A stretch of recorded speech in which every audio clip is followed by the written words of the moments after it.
우리 늘 하던 대로 저희 심장을 그리고요. 제 따라갑니다. 하나님, 나의 심장으로 당신을 사랑합니다. 자, 옆에 보시고요. 예수 그리스도 심장으로 당신을 축복합니다.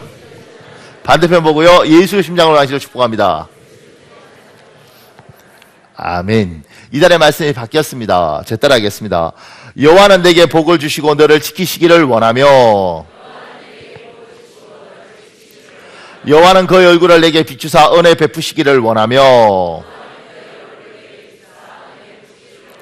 여호와는 그 얼굴을 내게로 향하여 드사 평강 주시기를 원하노라. 민수기 6장 24절에서 26절 말씀. 이 말씀은 원래 하나님이 제사장 아론에게 이스라엘 백성에게 네가 내 대신 나의 이름으로 축복하라 이렇게 하는 제사장의 축복입니다. 그래서 미국이나 다른 교회 같은 경우는 이걸 우리는 이제는 우리 주 예수 그리스도의 은혜와 이러면서 축도를 하는데 이걸 가지고 축도하는 교회들도 있습니다. 그러니까 지금 그걸 바꿀 때 제가 교회로 바꿨는데 교회는 여러분입니다. 이건 교회 건물이고 교회는 여러분들입니다. 그러니까 교회하고 내하고 이렇게 구분하지 마십시오. 교회는 여러분들입니다. 따라하십시오. 여호와 하나님, 우리 교회에 복을 주시고 우리 교회를 지켜 주옵소서. 주의 얼굴을 우리 교회에 비추사 은혜 베풀어 주옵소서. 주의 얼굴을 우리 교회를 향하여 드사 평강 주옵소서. 예수님 이름으로 기도합니다. 아멘. 교회가 잘 된다는 건 여러분이 잘 된다는 이야기예요. 교회가 복이 있다는 것은 여러분이 복이 있다는 이야기입니다. 교회하고 여러분하고 구분하지 하는 것이 아니라 우리의 모임이 교회입니다. 사랑하는 여러분, 사람은 누구를 만나느냐에 따라 인생이 결정됩니다. 당연하지 않겠습니까? 어린아이가 어떤 부모를 만나느냐에 따라 인생이 결정되는 거죠. 이게 아마 우리 조상들도 이렇게 믿었던 것 같아요. 그래서 점장애들한테 가면 항상 이런 말을 합니다.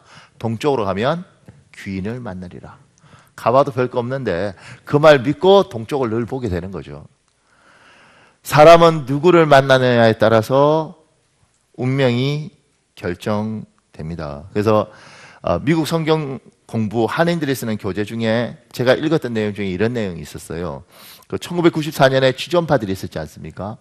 이 사람들이 유명했던 것이 이제 사람을 죽이고 그 다음에 죽일 때도 부자들만 죽이겠다. 그리고 뭐 강령을 선택해서 여자는 엄마라도 믿지 말자. 돈이 10억이 모을 때까지 다 죽인다. 그리고 이 사람들이 잡히면서 할 말이 뭐 있냐. 그러니까 더 못 죽이고 잡히는 게 한이 된다. 뭐 이런 끔찍한 사람들이 있었습니다.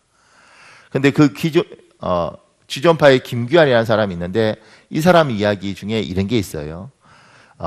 자기가 왜 이렇게 됐느냐. 자본 형사반장이 질문을 했을 때 얘가 내가 초등학교 다닐 때 선생님이 준비물을 가져오라 그랬다. 그런데 준비물이 집이 너무너무 가난해서 안 가져오니까 선생님이 나를 때리더라. 선생님이 날 때리면서 이렇게 말을 했다. 뭐라고 말을 했느냐면 훔쳐서라도 갖고 와. 그래서 자기는 훔쳐서라도 가져갔는데 선생은 그때는 그 크레파스가 있으니까 때리지 않더라. 그래서 난 그때부터 훔쳐도 된다고 생각했다. 이렇게 이야기를 하는 거예요. 그거 하나만이 어떻게 걔 인생을 그렇게 바꿨겠어요. 그런데 그냥 선생님이 탁 던진 말들이 이 아이의 인생이, 이 아이가 만약 그 선생님 안 만나고 다른 선생님 만났으면 인생이 어떻게 됐겠습니까? 그러니까 제가 이제 지금 초등학교 애들 학교 들어가면 항상 초등학교든 뭐 중학교든 들어가면 제가 불러다가 제 방에서 이제 학교 들어가기 전에 기도해요.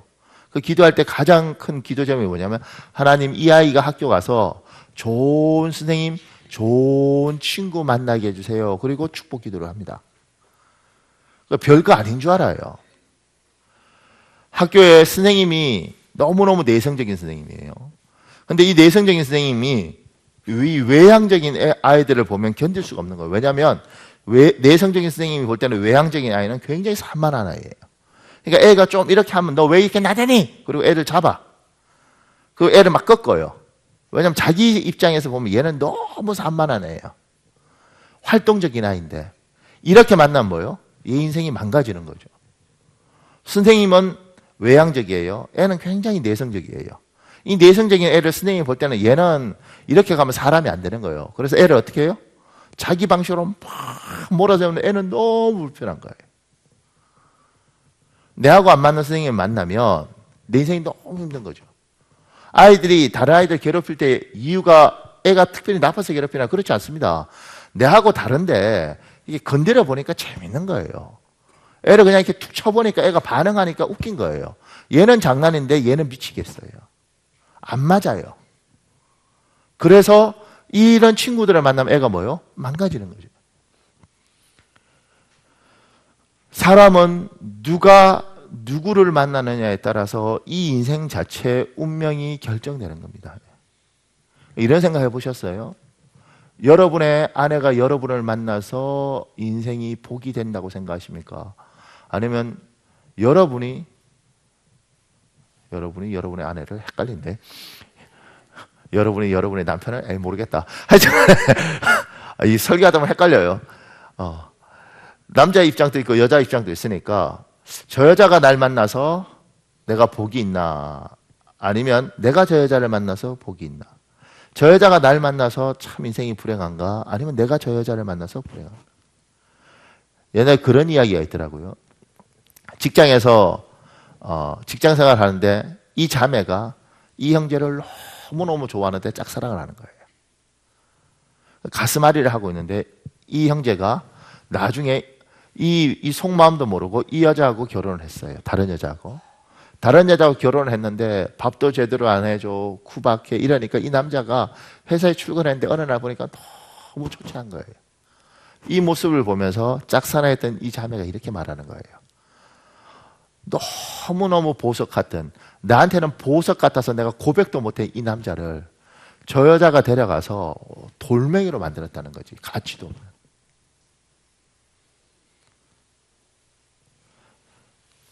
저 여자가 내 마누라가 나를 안 만나고 그 남자를 만났으면 정말 보석처럼 빛났을 텐데 나 만나서 돌멩이가 된 게 아닌가. 이 남자가 나를 안 만나고 그때 그 여자를 만났으면 정말 별처럼 빛날 수 있는 남자인데 나를 만나서 이렇게 별 볼 일 없는 남자가 된 게 아닌가. 이런 생각 해보셨습니까? 참 사람은 희한합니다. 제가 이렇게 설교하면 그래 내 남편이 나 만나서 이게 아니고 자기 남편이 보고 내가 네 만나서 돌멩이가 된 거야. 이렇게 설교를 항상 그렇게 들어. 그러니까 발전이 없어. 저는 이렇게 믿어요. 여러분과 제 안에 성령 하나님이 계신 줄 믿습니다. 그럼 성령은요 항상 자기를 돌아보게 합니다. 성령 그렇게 하시더라고요. 왜냐하면 그 공부 잘하는 애하고 못하는 애하고 차이 아십니까? 공부 잘하는 애들은 항상 괴로워합니다. 뭐게? 내가 이게 틀렸네. 쟤는 2시간 공부만 했는데 나는 이러니까 얘는 발전이 있어요. 왜냐하면 괴롭거든. 그래서 해요. 공부 못하는 애는 안 괴로워. 자기가 못한다는 걸 몰라. 다른 애들이 2시간, 3시간 막 공부를 하면 나도 해야지 이렇게 생각하는 게 아니라 인생 참 피곤하게 산다 이렇게 생각해요. 자기가 뭘 했는데 뭘 모르면 발전적인 애들은 내가 이걸 몰랐네. 왜 내가 이걸 몰랐지? 내가 이거 알아야겠다 이렇게 말을 하는데 공부 못하는 애들은 어떻게 해요? 누가 뭐라 그러면 이거 똑똑하네 그럴 것이야.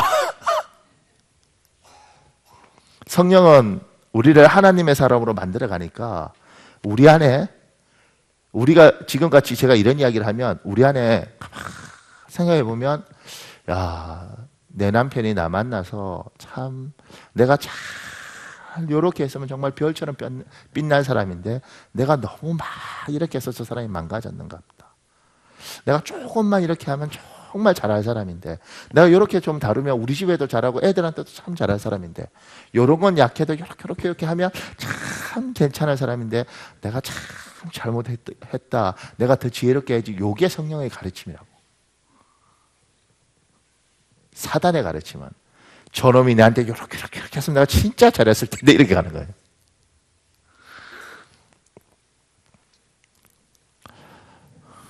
제가요, 하나님 앞에 참 감사한 게 제가 좋은 모친을 만나고 좋은 그 집사를 만났는데, 제가 어렸을 때 저희 어머님이 이러더라고요. 저희 아버지가 현대자동차 들어가셨을 때는 현대자동차가 조그만 했어요. 그리고 기술자들은 그때 다 망치 갖고 이렇게 두드려서 뭐 만드셨어요. 그러면 항상 옷에 기름때가 이렇게 묻어 있을 거예요. 그러면 저희 모친이 어떻게든 옷을 깨끗하게 빨아서 입히려고 노력하는 거예요. 그래봤자 더러운데. 근데 어느 날 그러더라고요. 어떤 여자를 봤는데 자기는 참 예쁘게 입고 있는데, 자기는 꽃단장하고 예쁘게 있는데 자기 남편은 너무 그렇게 입혀놓고 그러고 다니는 여자를 보니까 자기는 너무 마음이 아프더래. 그래서 그걸 보면서 자기 남편은 깨끗하게 입혀야겠다 이렇게 생각을 했다는 거예요. 어렸을 때 그냥 들었어요. 그러면서 그냥 저런 여자 만나면 참 좋겠다 뭐 이러고 말았어요. 근데 결혼을 했는데 저희 집사람이 지금도 이렇게 그 드라이해서 이렇게 저한테 이거 다 입힌 거거든요. 저는 이제 막 입고 사는데 어떻게든 깨끗하게 입혀요. 뭐 어떨 때는 물 갖고 이런 거 이렇게 탁 틀어주고 막 이래. 바지 이게 틀고 이러면, 그럼 이게 틀면 저는 이렇게 있습니다. 열심히 틀어라. 어떡하겠어요? 틀겠다. 내가 하지 말라고도 하는데, 그래서 내가 틀면 이렇게 했어요. 그럼 우리 집은 그냥 괜찮아요. 왜냐면 우리는 이렇게 사니까. 그걸 보는 다른 여자들이 막 분노를 해. 사모님 그렇게 사시면 안 됩니다. 뭐 이렇게. 우리끼리 잘 사는데 왜 그러냐고. 그래서 제가 어느 날, 왜 당신은 나한테 이러냐. 뭐 어떻게든 맨날 이렇게 뭐 깨끗하게 입히려고. 그러더라고요. 자기가 청년 때 성가대 쓰고 이랬는데, 성가대 남자 어떤 집사님을 봤는데 뭐 고추장도 묻어있고 항상 더럽대요. 뭐 와이셔츠면. 그걸 보면 자기는 생각했대요. 내가 결혼하면 내 남편은 깨끗하게 입혀요. 제가요, 여자 복은 3개만 있으면 되거든요. 하나는 부모, 엄마 복, 하나는 마누라 복. 제가 이제 며느리 복만 받으면 복은 진짜 잘 받아요. 며느리가 우리 시아버지 깨끗하게 입혀야지 이러면 아니야. 할렐루야. 어떤 남자를 데려와서 자기는 좀 힘들어도 깨끗하게 입히는 여자들이 있더라는 거죠. 돌멩이도 보석으로 만들려고 그렇게 하는 사람이 있더라는 거예요. 근데 보석 같은 놈을 데려다가 정말 돌멩이처럼 만들고 사는 여자들도 많아요. 그러니까 누구를 만나느냐에 따라서 내가 보석도 되고 돌멩이도 되는 겁니다.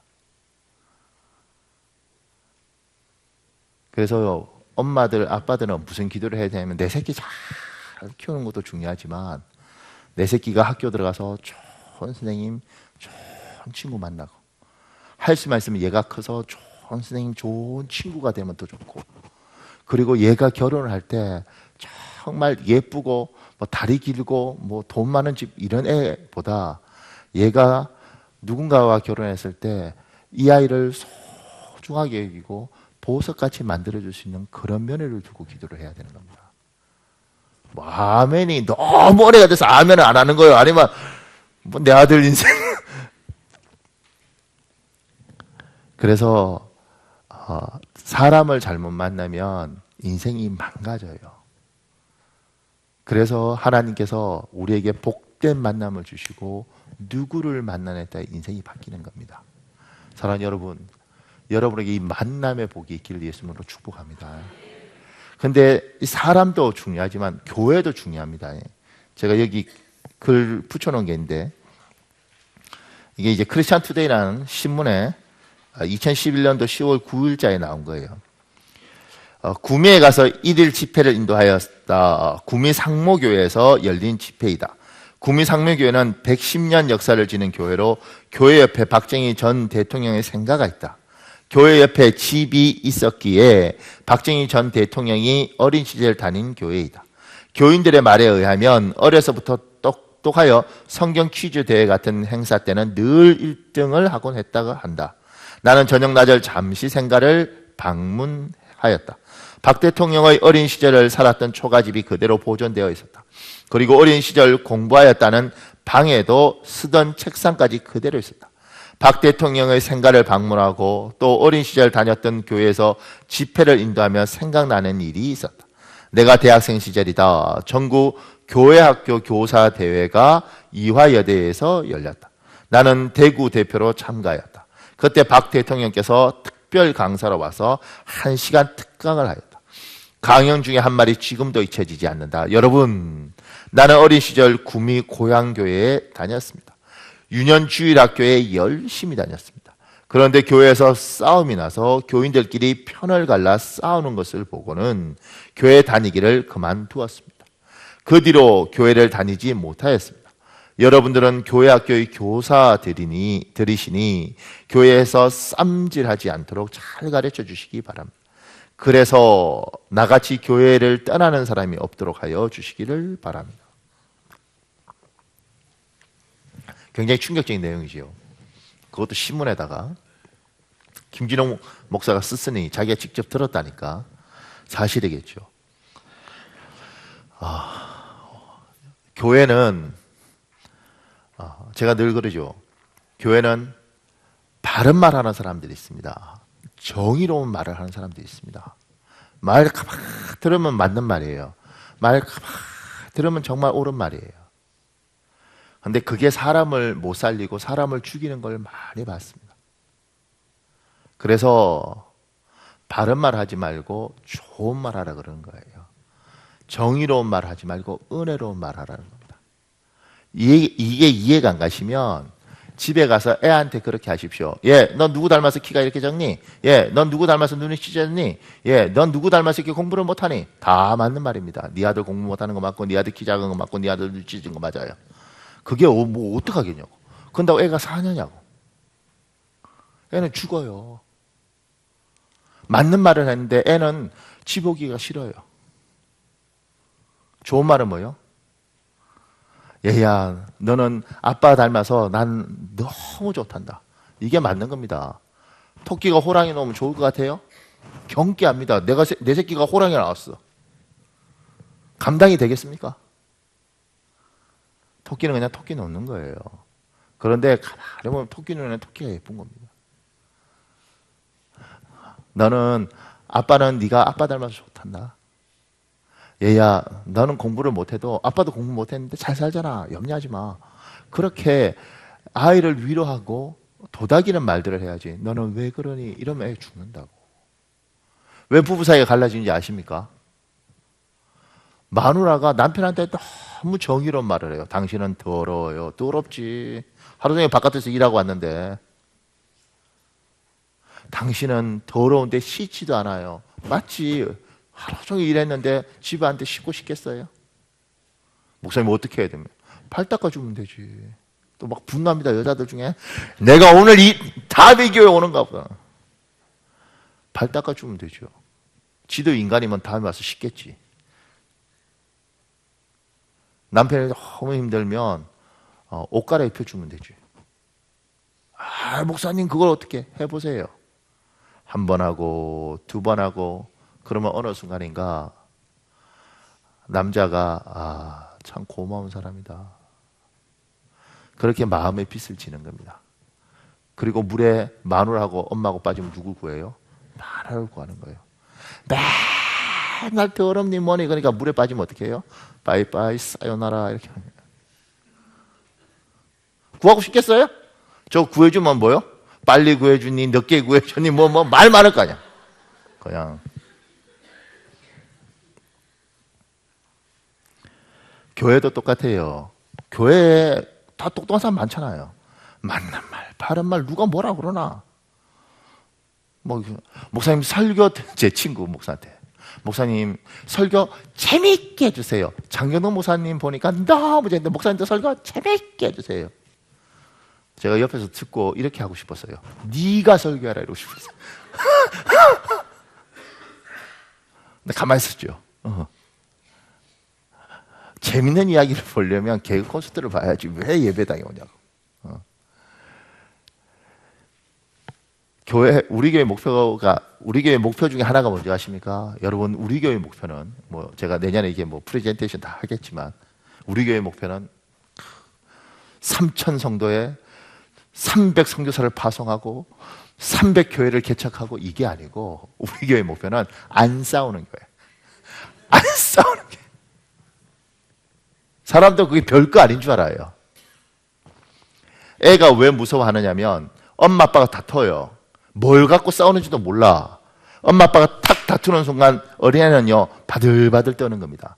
왜냐하면 저들이 날 버리고 떠날까 봐. 그래서 제가 그러는 거예요. 애들 앞에 싸울 때는 웃으면서 이렇게 때리라고. 애들 볼 때 싸우는 건 그건 죄입니다. 그러니까 애들 다 재워놓고, 작은 방에 애들 다 재워놓고 큰 방에 이불 뒤집어 쓰고 싸우세요. 문 잠궈놓고. 왜냐하면 애가 딱 보는 순간 아, 인생이 부담스러운 겁니다. 아, 저게 인생이구나. 그래서 제가 늘 그러지 않습니까? 여러분이 잘 사는지 못 사는지 확인해 보려면 애한테 물어보십시오. 너 결혼하고 싶니? 그게 그 대답 딱 듣는 순간 여러분 아는 겁니다. 어진아, 결혼하고 싶어? 하고 싶지. 지금 난리지. 혜민아 안 물어볼게. 보영아, 너는 결혼하고 싶어? 쟤들이 지금 너 결혼하고 싶니? 목사님 결혼해야죠. 얼마나 좋은데. 이거는 좋은 부모 밑에서 보고 자란 거예요. 그래서 아, 결혼하면 행복하다 이거예요. 결혼하고 싶니? 목사님 미쳤어요. 내가 총 맞았어요. 이건 뭐요? 엄마 아빠 사는 거 보니까 지긋지긋한 거야. 나도 하기 싫어.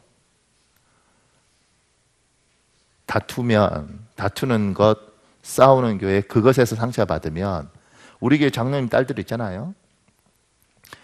그러니까 우리 교회 장로님 딸들은 괜찮은 것 같은데 많은 교회 장로님 딸들이 어떤 상처들이 있느냐면 시집가서 교회 안으로 절대 깊이 안 들어가는 겁니다. 정말요. 많은 장로님 딸들이 교회에 절대 열심히 봉사 안 합니다. 왜냐하면 어렸을 때 밥상에서 이렇게 보는데 당회하고 장로님이 집에 와서 밥 먹으면서 아이씨 당이 이야기하시면서 하는 거예요. 애가 어렸을 때 자면서 다 들어. 아, 교회가 시끄럽구나. 싸우는구나. 다투는구나. 목사님이 나쁜 사람이구나. 김 장로님이 이상한 사람이고 고 장로님은 정말 꼴통이구나. 뭐 이걸 다 들어. 왜냐면 엄마하고 이야기하면서 권사님한테 막 밥 먹으면서 고 장로 그 꼴통 뭐 이러면 권사님이 그 말을 그러면서 둘이 막 욕하는데 애가 자면서 다 듣습니다. 밥 먹으면서 교육을 받죠. 교회는 꼴통들이다. 그러니까 애가 교회 안으로 들어가는데 뭐요? 상처가 깊은 거예요. 그래서 애들 앞에서는 항상 좋은 이야기. 왜냐하면 이건 내 아이를 살리는 길입니다. 하나님 믿으니까 너무 좋다. 교회 참 복되지. 그리고 참 교회 왔는데 옛날 그분이 참 한성질했는데 너무너무 좋아졌다. 이런 이야기만 하는 거예요. 왜? 애를 위해서. 목사님, 모든 걸 제대로 알아야 되지 않겠습니까? 다 알면 미칩니다. 여러분 이 세상 알았으면 여러분 태어났을 거예요? 안 낳았을 거예요? 안 나요. 세상을 모르니까 태어나는 것이고 모르니까 사는 것이지 알면요 이 세상 지긋지긋한 게 너무 많습니다. 그러니 어떤 교회를 만나느냐에 따라 이 아이 인생도 결정되는 겁니다. 그게 만남의 복이에요. 그래서 어떻게 해요? 여러분 우리 아이들이 지금 여기서 지금 자라고 있지만 우리도 막 많이 부족하죠. 그렇지만 잘하고 있지만 얘들이 여기만 살 수 없잖아요. 시집 가서 외국도 가고 어떨 땐 직장 발려나서 지방도 가잖아요. 그럼 뭐 아무 데나 뭐 큰 교회 가라 이러면 안 되는 거잖아요. 애들 두고 기도할 때 하나님 이 아이가 나중에 우리 교회를 떠나서 시집을 가서 오면 좋겠지만 시집을 가거나 장가를 가고 직장이 발령받아서 또 다른 나라로 가면 하나님 좋은 교회 만나게 하시옵소서. 좋은 목사 만나게 하시옵소서.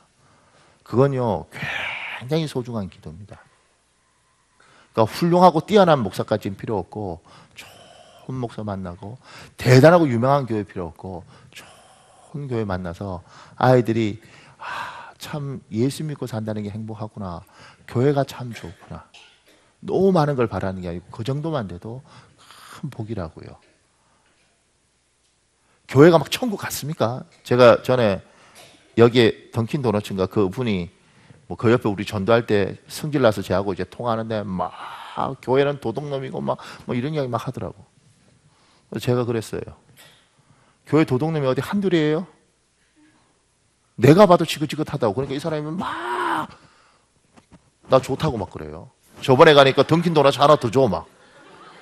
아니, 6개인가 이렇게 사는데 7개 주면서 목사님 이렇게 줘요. 교회 굉장히 싫어하는 사람입니다. 제가 그 사람한테 그랬어요. 아니, 잘나고 똑똑하고 인생에 아무 걱정 없으면 뭐하러 교회 오겠냐고.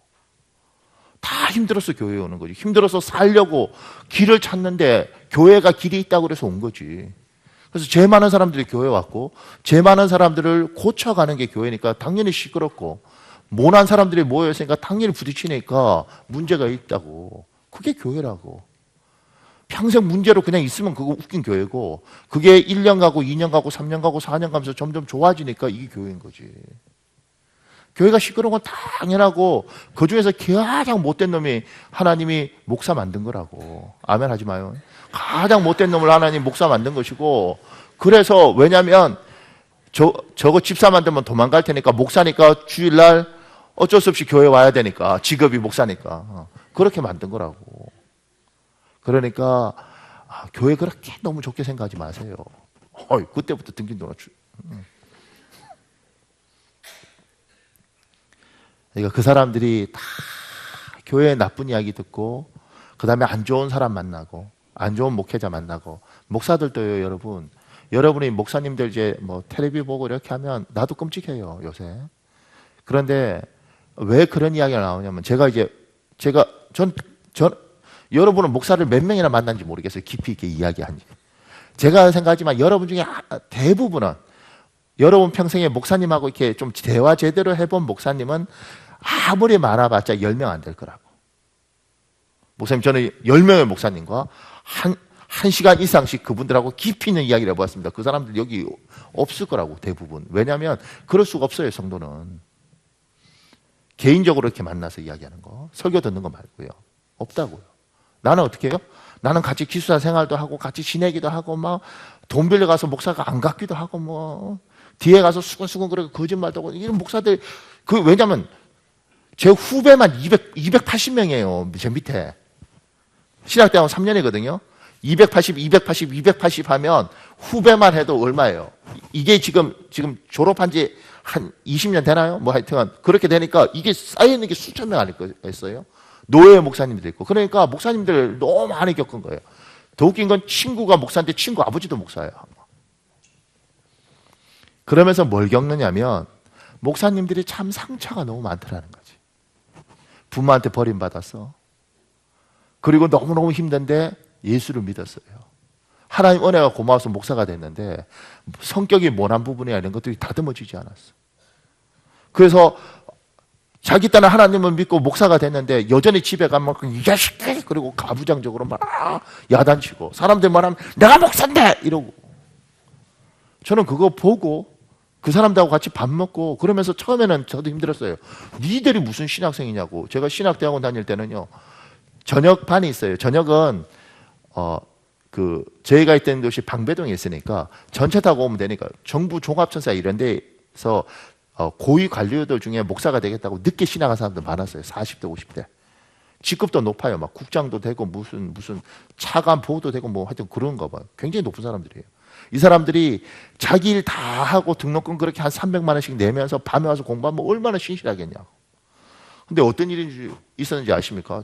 야간에 교수가 이렇게 mówi니다. 여러분은 신학생이니까 스스로 조절할 줄 안다고 저는 믿습니다. 그래서 시험 감독을 하지 않고 나가겠습니다. 알아서 치십시오. 이러고 갔어요. 신학생들이 믿겠다는 거죠. 교수 나가자마자 반장이 뭐라 그러냐면 우리가 바쁜 가운데 공부를 못했으니까 우리 집단으로 컨닝하자. 그래서 시험 치다 말고 파가 나눠서 컨닝파, 비컨닝파. 왜냐하면 컨닝파들은 컨닝하자 이렇게 된 것이고 반대파는 뭐냐면 니들이 컨닝하면 우리 점수가 떨어지지 않냐. 그래서 시험을 안 치고 둘이 싸웠다니까. 전도사들이 말이나 돼요? 그때는 난 그걸 보고 참을 수가 없었어요. 무슨 전도사들이 이러냐고. 시간 지나 보니까 다 죄 많은 인간들이 사람 되기 위해서 온 거잖아요. 그거 뭐요? 예수 믿고 다듬어지는 거지. 다듬어지는 거지. 지금 그 이야기 그 사람들한테 하면 얼굴 빨개집니다. 우리가 그때 미쳤죠. 뭐 이렇게 해요. 그러니까 그런 것이죠. 교회는 천국이 아닙니다. 죄도 많고 부족한 거죠. 이게 교회예요. 사랑하는 여러분, 우리의 아이들뿐만 아니라 우리도 뭐 저야 여기 계속 있겠지만 여러분들 중에 또 주께서 복 주셔서 외국의 주재원으로 가든 아니면 너무 복을 받아서 지방에 어떻게 노년에 행복하게 살리겠다고 전원주택을 구입해서 나이가 드셔서 시골로 내려갈 수도 있잖아요.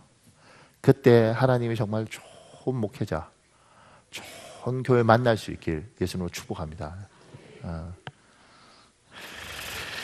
지금 오늘 성경 본문은 아브라함이 제단을 쌓는 겁니다. 창세기 12장에서도 아브라함은 여호와 하나님께 제단을 쌓고 창세기 13장에서도 아브라함은 여호와께 제단을 쌓아요. 이게 뭐냐면 예배를 드렸다는 이야기란 말입니다. 사람이 사람을 만나면 운명이 결정이 되는 겁니다. 그런데 아브라함은 사람이 사람 만나는 것보다 사람이 하나님을 만나는 게 인생이 바뀔 수 있다고 믿었던 것 같아요. 그래서 이 사람은 하나님 앞에 예배를 드리는 거예요. 예배는 뭐냐면 하나님을 만나는 겁니다. 그냥 교회 와서 앉아있다 가는 게 아니고 이 시간에 누구는 하나님을 만나고 있다니까요. 근데 이게 착각이 되는 게 뭐냐면 하나님을 만난다고 이야기를 할 때 옛날에 이런 이야기 있습니다. 옛날엔 천막교회 많잖아요. 한 몇십 년 전 다 바닥에 천막 쳐놓고 교회 개척했잖아요. 근데 부흥회를 하는데 어떤 집사님이 기도하는데 하나님이 오셨습니다. 하나님이 가셨습니다.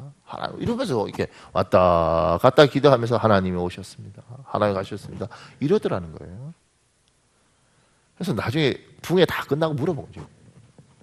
하나님이 오셨다, 하나님 가셨다 그러세요? 그러니까 예, 제가 기도하면 하나님 오셨다, 가셨다 합니다. 그리고 신기하네. 근데 또 예배는 항상 자기 앉는 데 앉잖아요. 이분이 또 거기 앉았어요. 오셨습니다. 가셨습니다. 하나님이 오셨습니다. 그래서 저 사람이 왜 저런가? 그러고 가만히 보니까 천막이 천막 쳐놓고 하는 교회니까 천막이 뚫린 거야, 구멍이. 거기로 빛이 쫙 들어오니까 기도하면 비치면 하나님 오셨습니다. 가셨군요. 오셨습니다. 가셨군요. 아니 우리가 예배할 때 뭐 이거 다 갈라지고 뭐 하나님에게 쫙 하고 뭐 얼마나 좋겠어요. 나도 그랬으면 좋겠습니다. 그런데 하나님은 이 땅에 인간에게 이런 구조를 허락한 거죠. 성도와 목회자를 만들어 놓고 아론이 두 손으로 들고 제사장의 축복을 여호와는 이걸 했던 것처럼 목회자를 통해서 하나님이 말씀하시는 거예요. 그래서 지금 예레미야 같은 경우에도 예레미야서 제가 얘기 전에 33장 15절에 만군의 여호와 이스라엘의 하나님께서 이와 같이 말씀하시니라. 33장 10절에 여호와께서 이같이 말씀하시니라. 이런 것들이 여호와가 말씀하신다 그래놓고 누가 말을 하냐면 예레미야가 이야기를 하는 거예요. 하나님이 예레미야를 통해서 말을 하는 겁니다. 그러니까 예배에서 굉장히 소중한 건 예배는 하나님을 만나는 행위인데 그 하나님을 어떻게 만나냐면 이렇게 말씀을 들을 때 말씀 가운데 만나야 되는 겁니다. 아멘. 그러니까 설교를 들을 때 기본 자세가 어떤 거냐면 오늘 목사님 설교하시는구나, 좋은 말씀 하시는구나 이렇게 들으면 안 돼요. 설교 가운데 하나님 말씀하십시오. 나에게 들을 말씀을 하십시오. 그리고 하나님의 말씀을 기대하면서 설교를 듣는 거죠. 제가 여기 붙여놓은 글 중에 박수웅이라는 사람 글 이렇게 되어 있습니다. 그 간증을 하면서 차 목사님은 이렇게 말씀하셨다.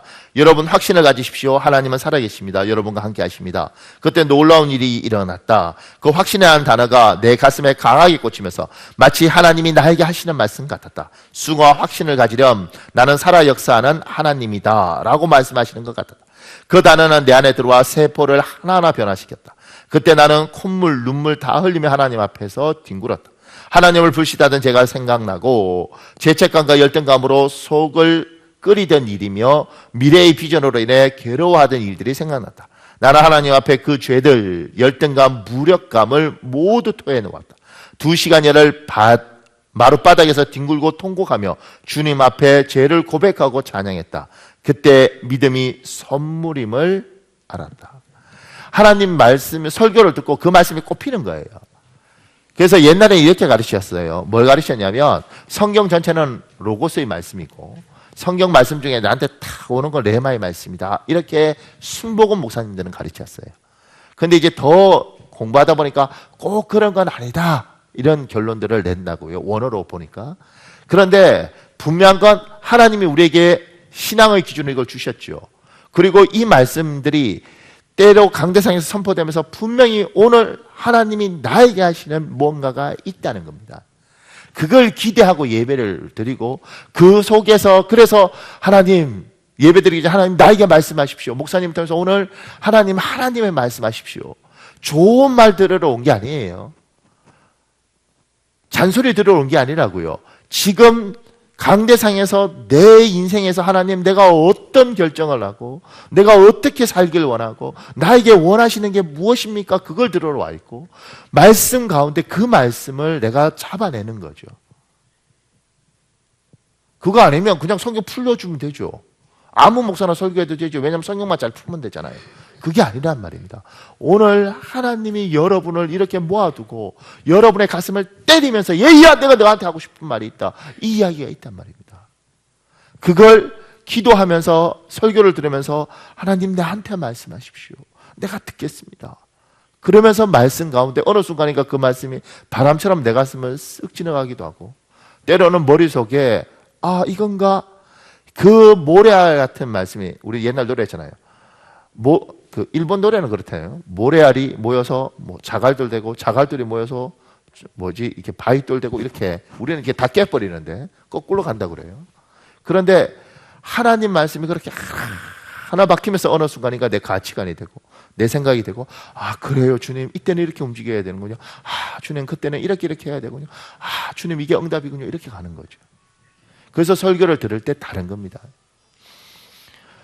사랑하는 여러분, 오늘 예배 시간에 이 예배가 하나님을 만나는 건데 이 예배 시간에 이 말씀을 통해서 꼭 하나님을 만나시길 예수님으로 축복합니다. 여러분한테 때리는 이야기가 있다고요. 그걸 흘려들으면 안 되는 거예요. 누군가에게 어쩌면 조금 전처럼 얘야 네 아이가 너 아이를 위해서 기도해라. 얘가 분명히 대학에 합격하면 이곳을 떠나 멀리 가야 되는데 그곳에서 좋은 교회 만나도록 좋은 목회자 만나도록 목사한테 상처받지 않도록 교인들한테 상처받지 않도록 기도해라. 이렇게 말씀하셨는지 또 누가 아는 겁니까? 우리들 중에 누구에게 얘야 너희 안에는 정말 보석 같은 것인데 너에게 와서 돌멩이가 됐단다. 얘야 한번 봐라. 얼마나 귀한 사람인데 얘야 다시 그를 보석으로 만들어 보지 않겠냐? 이렇게 말씀하시지 누가 알겠습니까?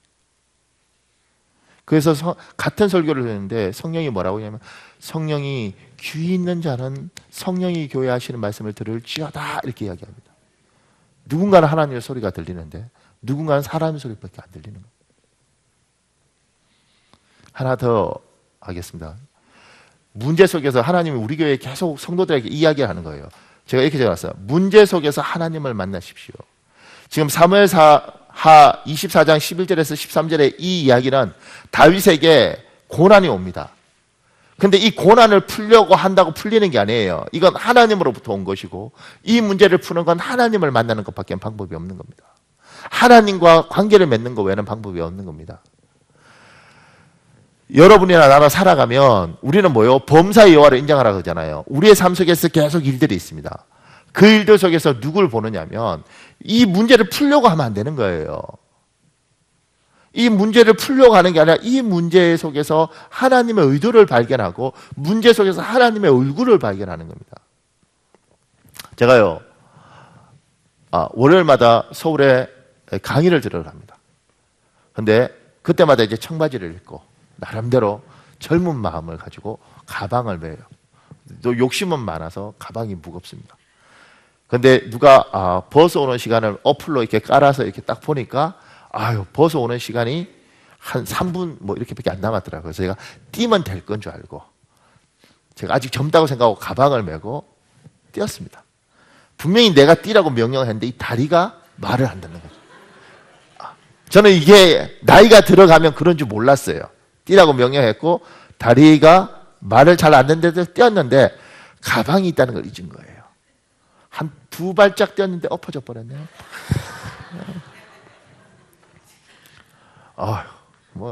여기 까지고 여기 까지고 여기까지 뭐 살점이 떨어질 정도로 많이 까졌어요.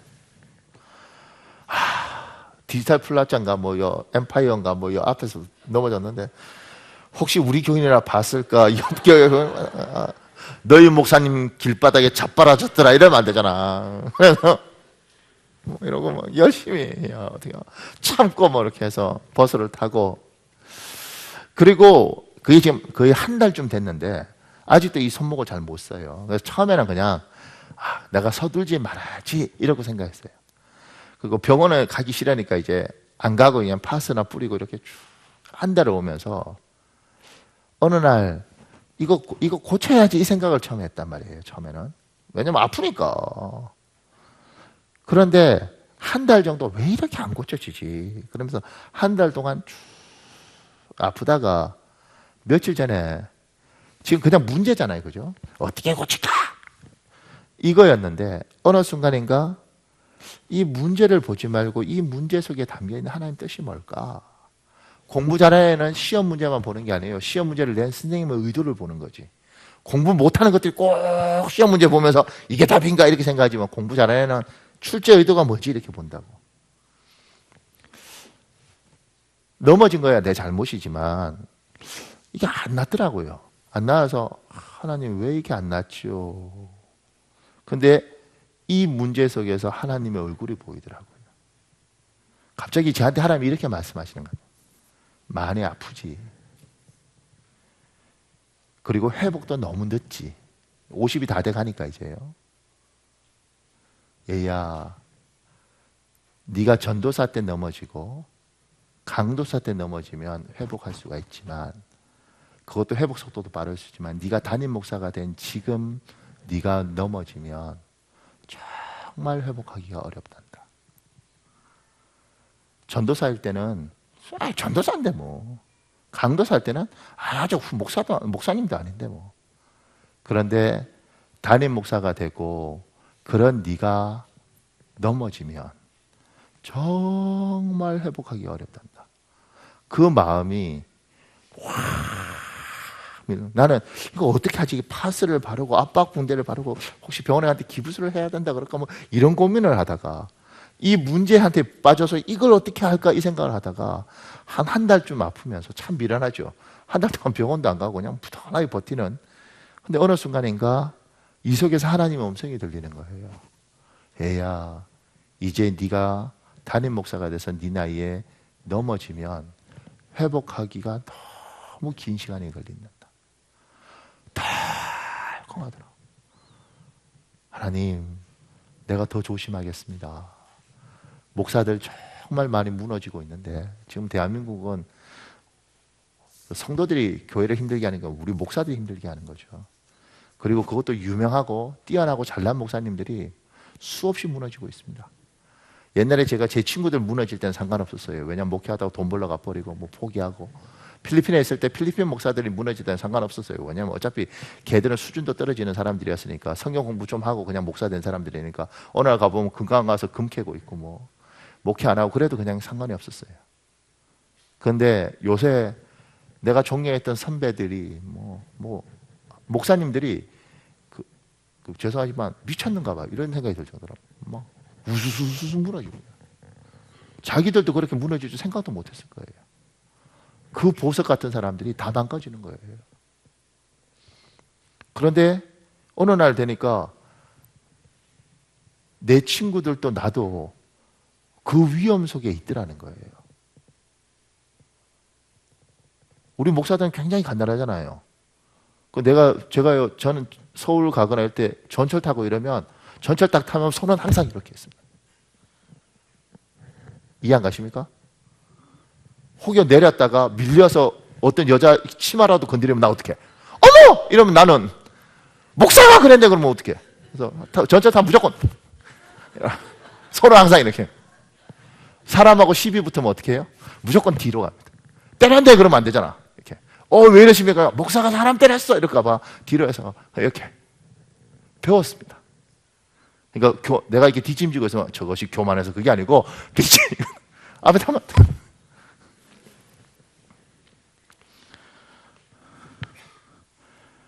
우리는 이제 도덕성의 문제를 삼는 사람들이잖아요.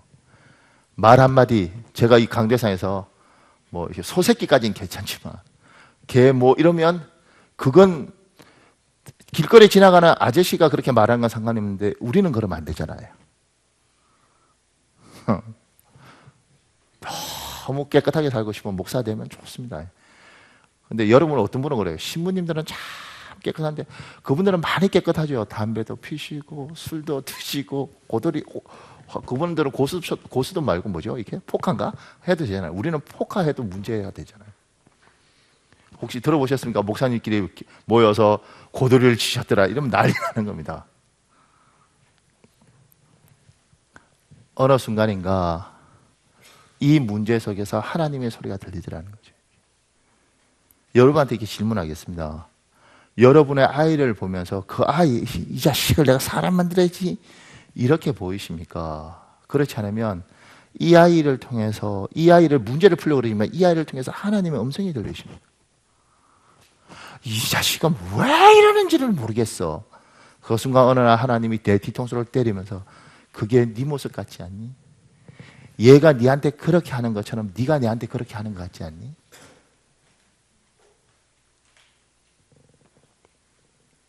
아휴, 참 목사님, 내가 우리 남편 진짜 참아주는데 미치겠어요. 그런데 어느 순간 하나님이 내 등짝을 딱 때리면서 야, 네가 네 남편 참으면서 미치는 것처럼 내가 너를 참아줄 때 그렇게 미치는 것 같지 않니? 문제가 그 문제를 보는 게 아니라 그 문제 속에서 하나님의 얼굴이 있다니까요. 여호와께서 그 얼굴을 내게 향하여 드사 그 얼굴이 있다니까요. 하나님이 그 속에서 하나님의 음성이 있다니까요. 이게 들려야지 인생이 바뀌고 이게 들려야지 예수 그리스도의 사람이 되는데 예수 믿는 사람들도 무조건 빨리 돈 문제 해결해야지 빨리 애 대학만 보내야지 이렇게 생각하는 거지. 대학 그냥 집어넣어주면 되지. 하나님이 넣겠다면 못 넣겠어요? 내 아는 동생은 그 초등학교 때 제가 보니까 지가 전교 1등 했대. 왜 그러냐니까 한 칸씩 밀렸었는데 다 맞아버렸대. 아무리 그 학교가 허접한 시골 학교라도 그렇지 정도가 있지. 잘못 썼대. 그냥 한 칸 밀렸는데 다 맞아버렸대. 하나님께서 우리에게 어떤 것들을 허락하실 때는 그분도 가슴 아파요. 근데 그걸 허락해두고 그 속에서 이걸 자꾸 어떻게든 풀려고 그러는 우리에게 야 거기서 날 좀 봐라. 나의 얼굴을 보고 나의 음성을 듣고 내 의도를 좀 봐라. 그게 보이면 손모가지 아픈 게 중요한 게 아닌 거예요. 하나님 손모가지야 나중에 붕대 감고 병원에 가서 뭐 어떨지 모르겠지만 기부수 같은 거 하면 다 낫겠죠. 근데 내가 목회자로서 한 번 잘못 디디면 나는 회복하기가 너무 어렵군요. 하나님 내가 정말 기도 많이 하고 정신 차리고 살겠습니다. 하나님 내가 이 아이를 보면서 왜 내 새끼가 이럴까 이랬는데 하나님 얘가 나를 내 속을 뒤집는 것처럼 내가 하나님 속을 뒤집었던 적은 한두 번입니까? 얘가 나를 실망시켰던 것처럼 내가 하나님을 실망시킨 건 한두 번이겠습니까? 너는 이 새끼야 어떻게 된 자식이 내 새끼로 태어나서 약속한 걸 그렇게 약속해놓고 어기고 내가 너 말을 믿을 수 있겠냐? 이러는 순간 어느 순간인가 하나님 나는 하나님 앞에 약속하고 약속을 어긴 게 한두 번입니까? 하나님의 음성이 하나님의 얼굴이 그 속에 있는 겁니다. 사랑하는 여러분 이 시간에 우리 한 10분 정도 기도하는 시간 드릴 텐데